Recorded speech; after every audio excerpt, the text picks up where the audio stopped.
नमस्कार. फिनिक्स एज्युकेअरमध्ये तुमचं स्वागत आहे. 10वी महाराष्ट्र बोर्ड मराठी माध्यमच्या विद्यार्थ्यांसाठी मी हा व्हिडिओ बनवला आहे. तर आता तुमची 10वीची परीक्षा संपली आहे. तुम्ही वर्षभर अभ्यास केला, तुम्ही परीक्षा दिली असेल, तुम्हाला जे काही गुण मिळतील ते आता तुम्हाला 3-4 महिन्यानंतर समजेल. ठीक आहे, जवळजवळ जूनमध्ये परीक्षेचा रिझल्ट लागेल. मग तुमच्याकडे आता जे 3 महिने आहेत, जवळजवळ 3 महिने आहेत किंवा 2-2.5 महिने आहेत, त्या दिवसांमध्ये तुम्हाला काय सर्वात महत्त्वाची गोष्ट करायची आहे. खास करून हा मराठी माध्यमच्या विद्यार्थ्यांसाठी व्हिडिओ आहे. ह्या व्हिडिओमध्ये मी सांगणार आहे की तुम्ही एक सर्वात महत्त्वाची गोष्ट तुम्ही काय करायचे ते आता बघूया.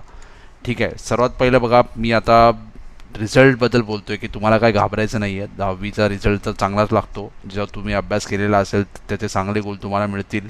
पण सर्वात महत्त्वाचा जो टॉपिक असतो की 10वीच्या नंतर तुम्हाला माहिती आहे की 10वीमध्ये तुम्ही मराठी मीडियममध्ये शिकलात किंवा सेमी इंग्लिश मीडियममध्ये शिकलात.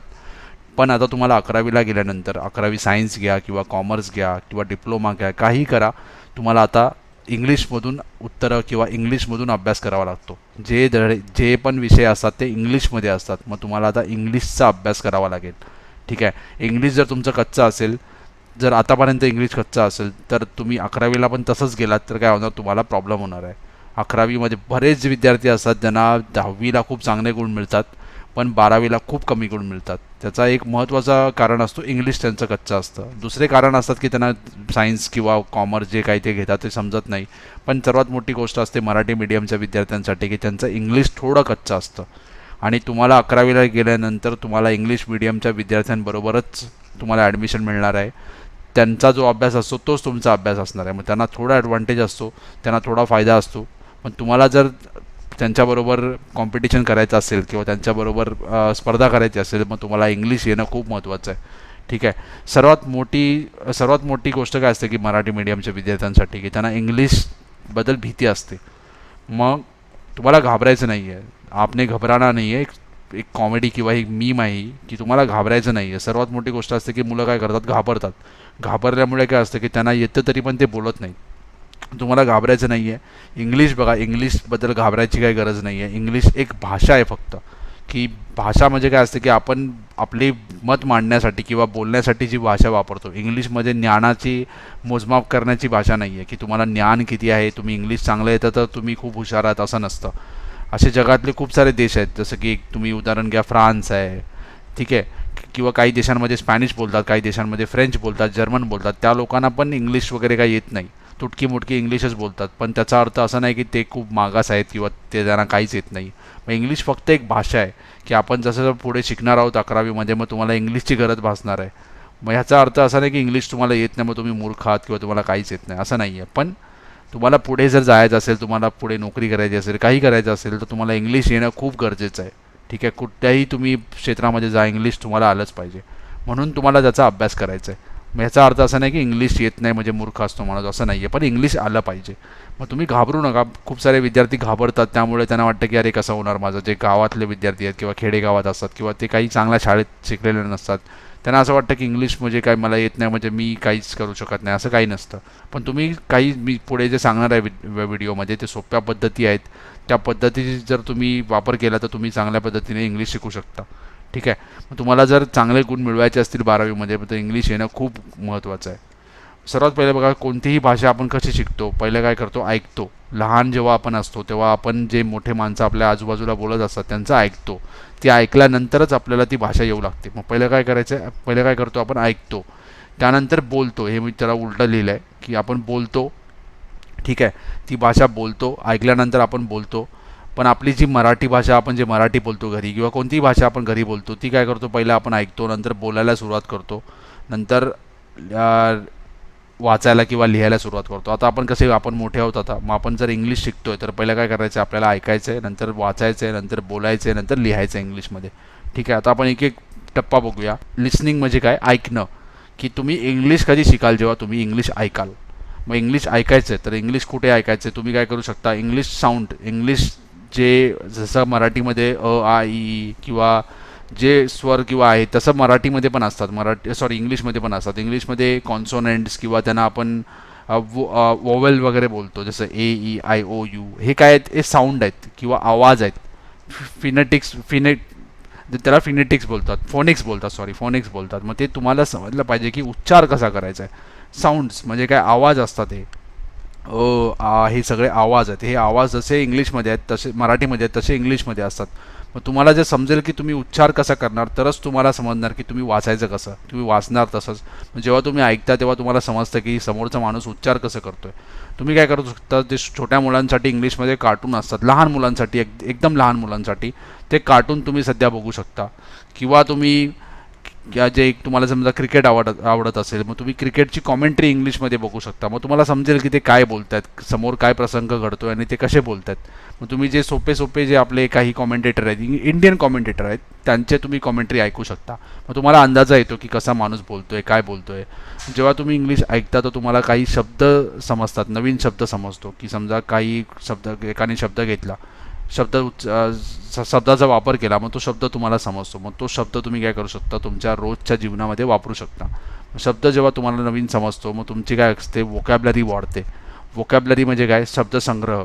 जसं मराठीमध्ये आपण आपला शब्दसंग्रह असतो, मराठीमध्ये जेव्हा आपण लिहितो तेव्हा आपल्याला काही त्रास होत नाही. कारण काय, आपल्याकडे शब्द असतात, आपल्याला माहीत असतात, आपण ते शब्द वापरतो. इंग्लिशमध्ये तसं नसतं. इंग्लिशमध्ये तुम्हाला शब्द माहीत नसतात.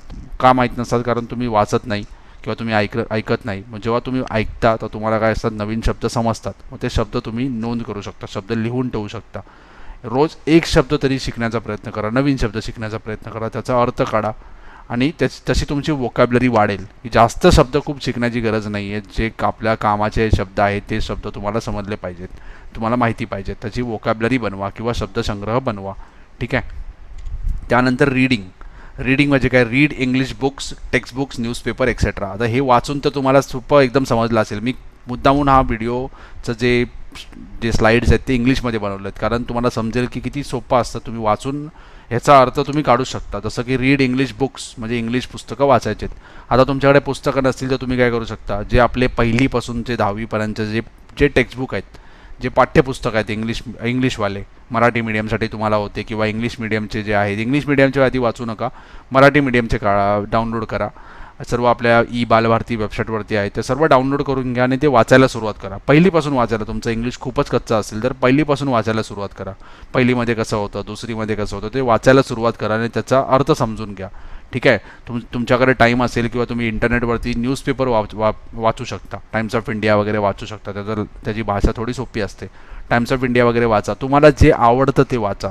कुणी सांगितलं म्हणून हा पुस्तक असं वाचू नका. तुम्हाला जे आवडतं, ज्या विषयावरती तुमची आवड आहे, जसं तुम्हाला समजा खेळांबद्दल आवडतं, मग खेळांचे न्यूज वाचा किंवा खेळांची खबर वाचा. तुमचं वाचणं महत्त्वाचं आहे, काय वाचताय ते महत्त्वाचं नाही आहे. ठीक आहे.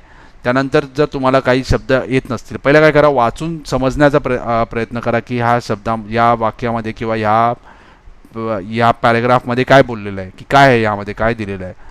जर समजत नसेल मग तुम्ही काय करू शकता, डिक्शनरी वापरू शकता. डिक्शनरीमध्ये बघू शकता की काय याचा अर्थ काय आहे. तुम्हाला जर इंग्लिश समजत नसेल तर तुम्ही मराठी इंग्लिश अशी डिक्शनरी असते, तुमच्या मोबाईलमध्ये पण डाउनलोड करू शकता, ते बघा. किंवा गुगल ट्रान्सलेटर वापरा, की तुम्ही तिकडे इंग्लिश शब्द टाकला तर तुम्हाला त्याचा मराठी अर्थ समजतो. असं वापरून तुम्हाला जे तुमचे डिफिकल्ट शब्द आहेत, डिफिकल्ट म्हणजे अवघड शब्द आहेत, ते शब्द तुम्हाला समजू शकतात. जसं की हे मी वाचतो, use a dictionary or Google translator. Dictionary किंवा गुगल ट्रान्सलेटर वापरा if you come across any difficult word. कठीण शब्द आले तर तुम्हाला हे वापरायचे. त्यानंतर लर्न इंग्लिश साऊंड्स, जसं की आधी मी तुम्हाला सांगितलं की इंग्लिश फोनेटिक्स म्हणजे काय असतं, बेसिकली उच्चार कसे करायचे शब्दांचे. याचे व्हिडिओ पण तुम्हाला यूट्यूबवरती मिळतील. मी एका व्हिडिओची लिंकसुद्धा देईन डिस्क्रिप्शनमध्ये, ते तुम्ही बघू शकता. मग असं तुम्हाला समजेल की उच्चार कसा करायचा, कसं बोलायचं, कसं वाचायचं. मग वाचायला पण तुम्हाला सोपं पडेल जेव्हा तुम्हाला काही गोष्ट वाचायला येत नाही. असं तुम्ही बघितलं तर तुम्हाला वाचायचं कसं ते पण समजेल.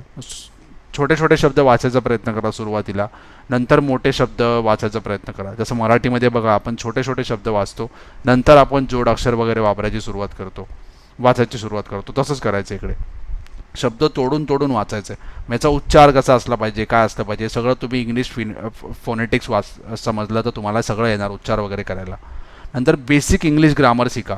की काल म्हणजे बघा, भूतकाळ, भविष्यकाळ वगैरे आपण मराठी हिंदीमध्ये जे शिकतो तसंच इंग्लिशमध्ये त्याला टेन्स बोलतात. नंतर नाम, सर्वनाम, हे सर्व नाऊन, ॲडवर्ब, ॲडजेक्टिव्ह वगैरे हे सर्व मराठीमध्ये जसंच आहे तसंच इंग्लिशमध्ये असतं. मग तुम्ही याचे खूप सारे व्हिडिओ यूट्यूबवरती अवेलेबल आहेत, ते तुम्ही बघू शकता. रोज जवळजवळ 1 तास तरी याच्यासाठी द्या. तुम्हाला खूप खूप जास्त फायदा होईल जेव्हा तुम्ही 11वीला 12वीला जाल.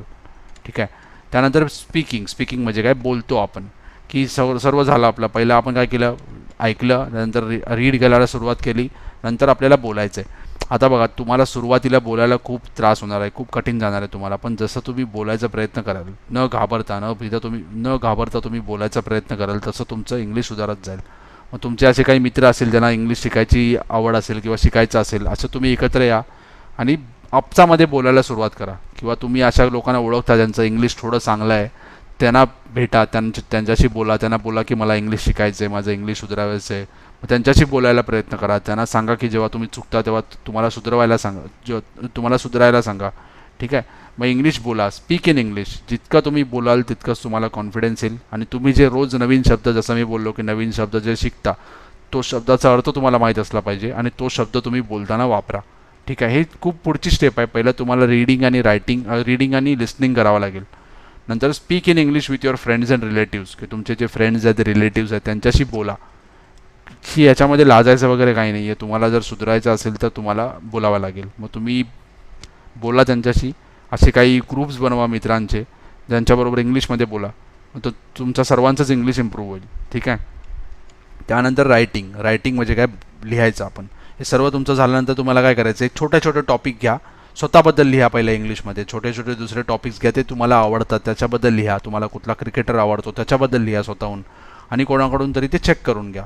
So once you are little bit comfortable झालात, तुम्हाला बरेच गोष्टी यायला लागल्या इंग्लिशमध्ये, मग तुम्हाला काय करायचं, लिहायची सुरुवात करायची. Start writing on topics you like. तुम्हाला जे टॉपिक आवडतात त्याच्यामध्ये लिहा. राईट एसेस, छोटे निबंध लिहा. एसेसमध्ये काय, निबंध. आणि लेटर लिहा एकमेकाला इंग्लिशमध्ये. तुम्ही वाचा एकमेकाचे लेटर्स वगैरे.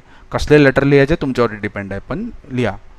And get them check with your teachers or friends. तुमचे काही टीचर्स तुमच्या आता ओळखीचे असतील, त्यांना दाखवा तुमचे निबंध, एसेस. त्यांना चेक करायला सांगा. काही चुका असतील तर दुरुस्त करायला सांगा.